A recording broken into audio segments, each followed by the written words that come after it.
In the months leading up to the fall of Kabul, Afghanistan, President Biden assured the American public that the military withdrawal from Afghanistan would not be hasty and that the Taliban's takeover was unlikely. Well, of course, looking back on that, we know that both statements proved to be false. We'll not conduct a hasty rush to the exit. We'll do it responsibly, deliberately, and safely. Is a Taliban takeover of Afghanistan now inevitable? No, it is not. Likelihood there's going to be the Taliban overrunning everything and owning the whole country is highly unlikely. Well, despite that, even after all that happened in Afghanistan, the president didn't describe the pullout as a debacle. Actually, according to the president, and only in his world and in his mind, it was an extraordinary success. The extraordinary success of this mission was due to the incredible skill, bravery, and selfless courage of the United States military and our diplomats and intelligence professionals. Whatever bravely is. An American investigative report recently released to the Washington Post and first reported by Axios is now revealing the U.S. military's frustration with the White House and State Department officials over the evacuation effort in Afghanistan. With me now to talk about this and more is U.S. Representative Pat Fallon. He serves on the House Armed Services and Oversight Committees, and he represents the 4th Congressional District of Texas. Welcome, Congressman Fallon. Great to have you back on the program. Thanks, Evan. I appreciate it. So let's start out. The investigation that we talked about here a moment ago was launched in response to the August 26th suicide bombing that killed about 170 Afghan civilians. And of course, we know, very, very unfortunately, 13 U.S. service members just outside Kabul's international airport. But the picture it shows is so much bigger. Tell us about the report. What does it tell us? Well, you know, we suspected, Evan, when we were having committee hearings about this debacle, it was really a catastrophe, that the president wasn't listening to the people he was supposed to be and should have been listening to, which was the military. This was a military matter. And in military matters, who should you listen to? Diplomats, the press, your leftist ideologues, or maybe the military? The military advised him to keep 2,500 troops on the ground. They said without 2,500, at least, they would have preferred more, but at least 2,500 troops, they could not hold Kabul Airport, the embassy, and Bagram Air Base. And the State Department wanted to go down to 600 troops.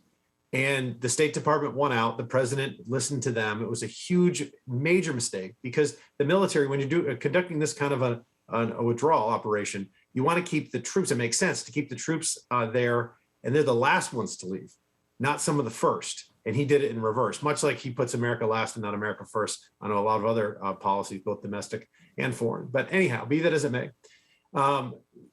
when we saw this report, it really confirmed exactly what our greatest fears were, that he wasn't listening to the people he should have.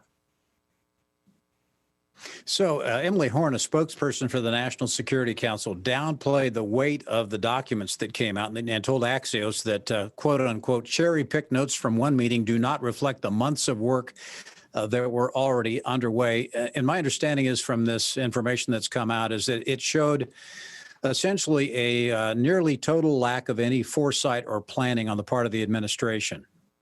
Yeah, you got to hand it to them. This administration is pretty darn good at spin. They'll say one thing and mean another, or they just can't come out and say, you know what, we made a mistake, we'll do it differently next time. We've learned. They just always double down or triple down or quadruple down and say, no, we did everything perfectly. No, you didn't. You drew an arbitrary, you fabricated a line in the sand on yourself. You had this mysterious red line. I don't know why he did that. And, you know, there was a lot at stake here. There were 5,000 scumbag prisoners being held in Bagram. And when we couldn't hold it anymore, the military left, a few weeks later, all of those folks broke out. And I asked General Milley, and I asked Secretary Austin, and I asked CENTCOM as well in a Armed Services Committee hearing if they could guarantee the American people that none of those 5,000 prisoners were involved in the attack that killed, as you said, the 170 Afghan civilians and 13 of our service members. None of them could guarantee that they weren't a part of it. And I also asked, of the 70,000 or so folks from Afghanistan that have now come to the United States, both evacuees and refugees, can you guarantee the American people that none of those 70,000 include any of those 5,000 that were terrorists and criminals being held at Bagram? They also said no. So there are consequences to this lack of really professionalism, expertise, planning, and leadership. And the American people are bearing the brunt of it now. So, it appears again that the administration itself was not prepared for this, that they were grossly incompetent. But then I recall some testimony before Congress from both Secretary Austin as well as General Milley, and I wasn't terribly impressed with their answers. Do you recall that testimony? I recall a lot of what I heard. I mean, first of all, they wouldn't even come out and admit that they advised Mr. Biden to have 2,500 troops remain. They just wouldn't acknowledge it. They said, well, we don't discuss what we told the president. Why? I mean, that's the crux of the issue here, is you cannot conduct a military evacuation without military members. And they just kept pointing fingers. And by the way, I mean, Evan, this is one of the largest military catastrophes in American history. And no one, to my knowledge, has even lost their job. There's no accountability. Everybody passes the buck. And then Biden claims victory. It's a joke. Yeah, that's absolutely right. Nobody has lost their job, and a number of them should have. One of the things that I understood, I interviewed David Barton, and I don't know if you know who David is. David, yes, I know David. Was Good working. Friend of mine. Okay, yeah, he was working with Glenn Beck he was one of the organizations that got apparently thousands of people out of Afghanistan. And I interviewed David about this whole situation. And one of the things that was the most frustrating to him, and I also heard Glenn Beck talk about this, was the biggest obstacles that they had were our own State Department.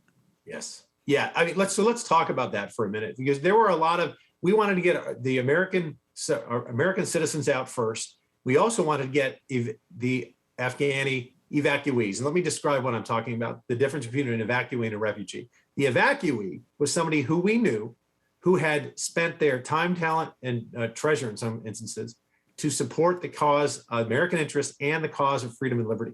And if they remained in Afghanistan, their lives were in danger. Those are the folks, our allies, that I feel, have a moral obligation to get out of the country and bring the United States. We failed to do that in large measure in Vietnam, and we cannot continue to have a pattern of doing that, because then no one will work with us on the international stage moving forward. So those are evacuees. Then you have refugees. People, we just don't know who they were. They ended up on aircraft.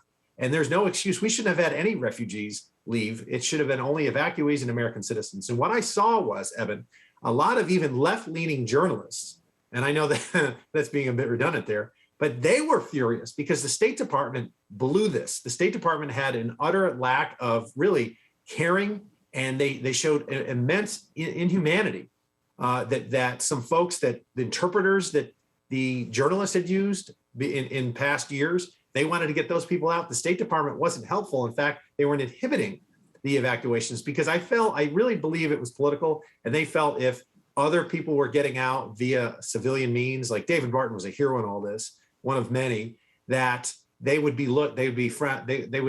exposed and they would look bad. And this isn't about looking bad. This is about getting good people out, because this is about saving lives and getting them out of the clutches of the Taliban. Absolutely. And it's just so sad that politics gets in front of saving lives so many times. So I've got about 30 seconds. Do you know how many more Americans are stuck in Afghanistan right now, and other people who should come out? About 30 seconds, Representative. Yeah, thanks, Evan. We ask this question constantly in the administration and the State Department. We're not sure. We think that when they say 100, then they'll usually come out a few weeks later and they'll say, we meant 500. Or if they say 500, it's 1,000. So whatever the number is currently, you can pretty much double or triple it. Yeah. Well, Representative Fallon, thank you so much for coming on the program today and for this update. We appreciate it. God bless. Thanks, Evan. God bless.